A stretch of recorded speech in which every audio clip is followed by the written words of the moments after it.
Hey guys, welcome again to Food Advice. Today we'll be making a turkey and ham sandwich on toasted focaccia bread. Let's go. Depending on the size of your pan, you can either cut your focaccia bread into 2 parts, or 4. We're doing 4. Then cut again like so. In the meantime, heat up on medium-low some already cooked bacon, the ones that you can find out of your freezer section. Now, go ahead and add 1 tablespoon of butter to the pan you're using for your sandwich.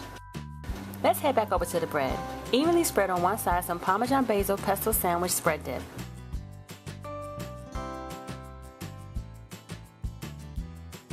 And on the other side, your mayo.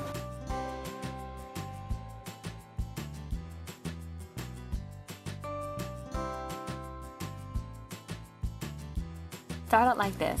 Add the bread first, then 1 piece of Swiss cheese, your smoked turkey breast, some smoked ham, spinach leaves, and then add 2 strips of bacon and close it on up and cook it like you're making a mega grilled cheese sandwich, flipping it on each side until it's nice and toasted.